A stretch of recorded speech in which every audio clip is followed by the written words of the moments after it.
Hola a todos, ¿qué tal? ¿Cómo están?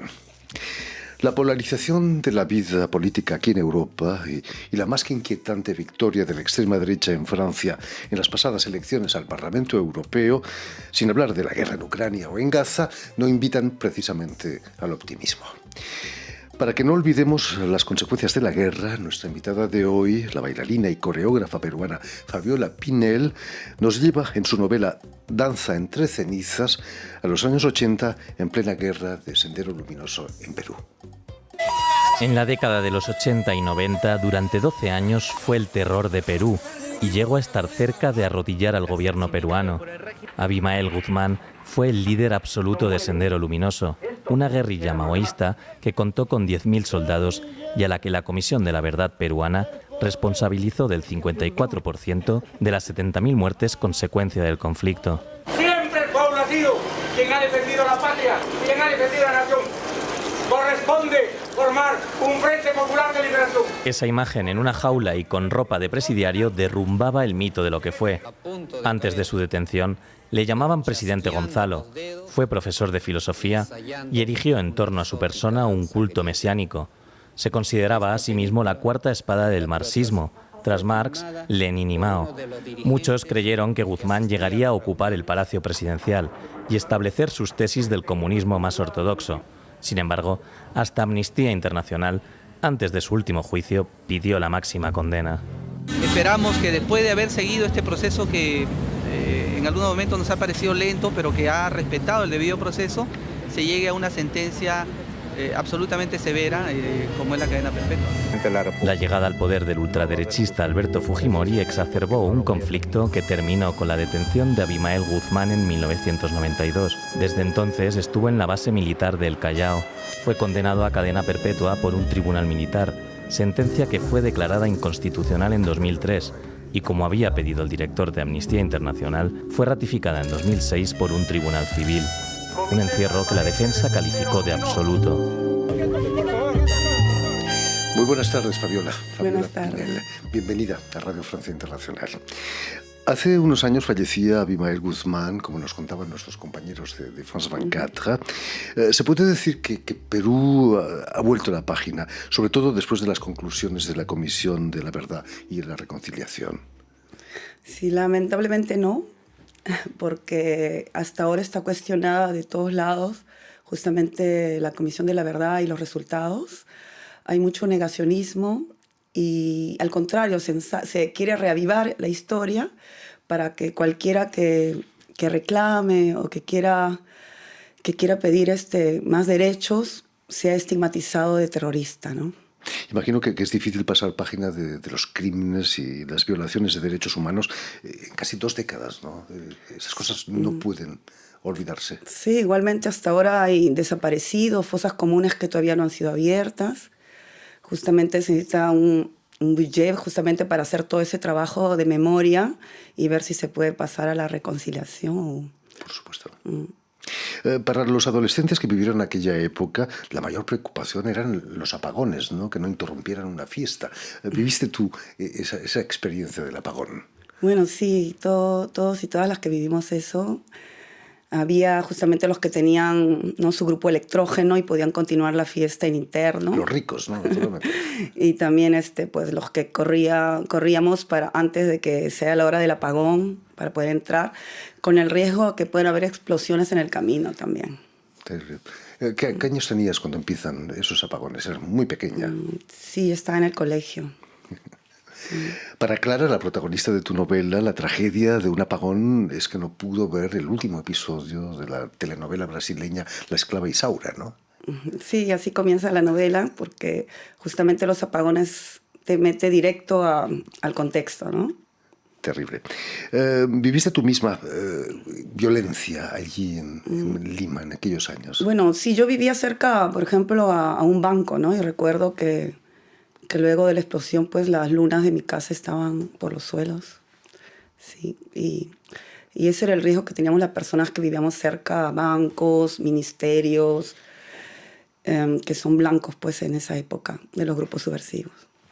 Permítame que recuerde, Fabiola, que has nacido en Lima, donde vas a realizar estudios de danza clásica y de educación física, por cierto. Durante tus estudios ahí en Lima tuviste que danzar entre cenizas a veces. Bueno, entre cenizas es más que todo metafórico, por lo que queda después de que hubo esta guerra. Pero sí, yo era joven y solamente pensaba en bailar. Yo bailaba mañana, tarde y noche, si se puede decir, donde me invitaban, de ensayos, espectáculos. Era difícil, imagino, hacer una carrera de bailarina en aquella Lima, ¿no?, de los años 80, 90. Sí, la verdad que no había muchas oportunidades y también había mucho temor en los contactos, tener contactos, siempre estar con los que están, ¿no?, los que te pueden abrir camino. Si uno no sobonea, como que no escala. Siempre hay esas cosas de que yo era ajena a eso un poco y solamente con los castings, sí, tuvimos apoyo de algunas personas, felizmente. Vas a continuar tus estudios aquí en Francia, donde obtienes el título también de profesora de danza clásica, además de trabajar en psicomotricidad infantil. ¿Son importantes los beneficios del ejercicio físico y de la danza para la salud mental? Por supuesto, todas las enfermedades mentales siempre se ve que si hay una práctica que te lleva a ti mismo, a nuestro cuerpo, porque siempre nos olvidamos que no solamente somos psiché, si se puede decir, ¿no?, sino no somos más que intelecto, somos justamente cuerpo. O sea, no somos una dualidad, sino somos una entidad integral de cuerpo y espíritu, como se dice, ¿no? Y si nos acercáramos más a nuestro cuerpo en movimiento, la relación a los demás, pues psicológicamente funcionamos mejor como sociedad, ¿no? Has publicado varios trabajos sobre psicomotricidad infantil. ¿Has encontrado a esos niños con problemas quizás que has ayudado? Sí, más que todo yo he hecho sobre la imagen de soi, la imagen de uno mismo, cuando la otra persona te mira ya no como persona enferma, sino como alguien que también tiene cosas que aportar con su particularidad, ¿no? Entonces, justamente también es una parte del estigma de la persona con enfermedad mental que también tiene que cambiar, ¿no? Quizás si nuestros dirigentes bailasen un poco más, las cosas irían mejor, ¿no? Aunque veo mal a Putin y Netanyahu bailando juntos, ¿no? El hecho de vivir durante casi 25 años en Francia ha cambiado de alguna manera tu modo de ver Perú y la sociedad peruana. Bueno, siempre te da perspectiva alejarse un poco más del lugar donde uno creció y ver que en otros países hay más facilidades para hablar, por ejemplo, de política, que en Perú siempre está mal visto, ¿no? Es algo como que si vas a una reunión, por favor, no hables de política, ¿no? Todavía hoy en día. Claro, sí, sí. ¿Vuelves a Perú regularmente? Sí, todos los años viajo. Eso es lo que me ha permitido justamente hacer un trabajo de campo. Por supuesto. En el 2014 vas a realizar un taller en Cuba, en La Habana, sobre un taller internacional de danza. ¿Qué impresión sacaste del régimen castrista? Castro estaba todavía vivo. Sí. Bueno, ahí se ve, habían fotos de Alicia Alonso con Fidel Castro. ¿Eh? ¿Bailando? No. No, pero Alicia Alonso tuvo mucho apoyo justamente de Fidel y pues siempre el ballet tuvo mucho apoyo y lo llevó a niveles internacionales, ¿no? Imagino que la presencia rusa fue muy importante también, tanto para la música como para la danza clásica, ¿no? Claro, sí. En Perú yo también he tomado cursos con rusos. En el ballet municipal había un maestro ruso y han habido intercambios también. Importante el trabajo. Volviendo a Danza entre cenizas, ¿qué es lo que te empujó a contar la experiencia de ser adolescente en los años 80 y 90 ahí en Perú? Sí, la idea me vino ya hace más de 20 años cuando nació mi primer hijo. Y bueno, con la inmigración uno ve una sociedad tan distinta a la que uno vivió.